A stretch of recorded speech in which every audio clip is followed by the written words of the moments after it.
In a small apartment just outside of Kyiv, a phone sat on a shelf. And in that house, nobody ever picked it up just like that. Not because it was broken, but because in a country under totalitarian Soviet control, the secret police listened to every phone line. One wrong word to the wrong person could cost you your freedom or your life. So, the phone just sat there, silent, a source of constant fear, not connection. 30 years later, the boy who grew up in that house would build a platform that lets 2 billion people communicate freely, privately, anywhere on Earth. And he would flat out refuse to let anyone read their messages.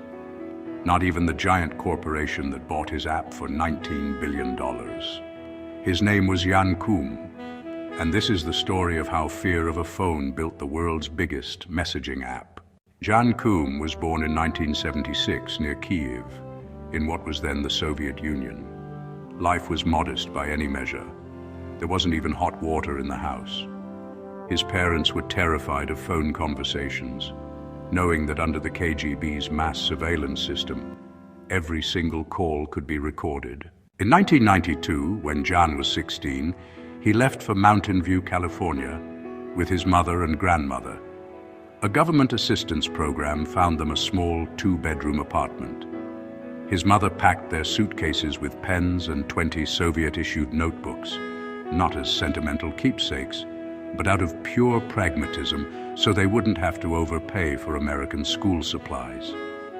To survive, she worked as a babysitter, while 16-year-old Jan swept floors at a local grocery store. Things did not get any easier. In 1997, his father passed away back in Ukraine, never making it to join the family in America.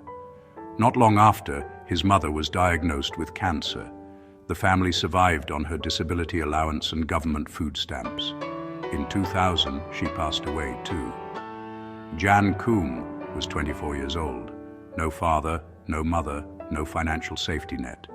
Just a teenager who had taught himself computer networking by buying manuals from a used bookstore and returning them for a refund as soon as he finished reading them. He joined early hacking and internet communities online. His curiosity and knowledge eventually landed him a job as a security tester at Ernst & Young, where he met a Yahoo employee named Brian Acton. The two became close friends. Acton helped Koum get hired at Yahoo in 1997 as an infrastructure engineer. Within 2 weeks of starting, Jan dropped out of college. He simply saw no point in finishing it. They worked together at Yahoo for 9 years, but by the end, they grew to hate the company's culture, which was heavily dependent on aggressive advertising. In 2007, they both quit. What followed was a strange detour by Silicon Valley standards. The two friends spent nearly a year in South America, just playing ultimate frisbee. When they returned, they submitted their resumes to Facebook, and both were rejected. Koum applied to Twitter separately and was rejected there too. For the next 2 years, he lived off his savings from Yahoo. No job, no company, no clear plan. In 2009, Koum bought an iPhone. What caught his attention wasn't the device itself, but the App Store, which was only 7 months old at the time. He realized this was the beginning of something monumental. Together with programmer Igor Solomenikov, they created an app meant to simply show a status next to a contact's name: busy, available, or battery dying. Koum registered the company under the name WhatsApp, a pun meant to sound like the phrase, "What's up?" The first version was terrible. It crashed constantly, and barely anyone used it. Koum was ready to throw in the towel, but Acton convinced him to wait. And then Apple added push notifications to the iPhone. Koum immediately rebuilt the app around this single feature. Now, whenever a friend changed their status, the user received an instant alert. Suddenly, it turned into a full-fledged chat app.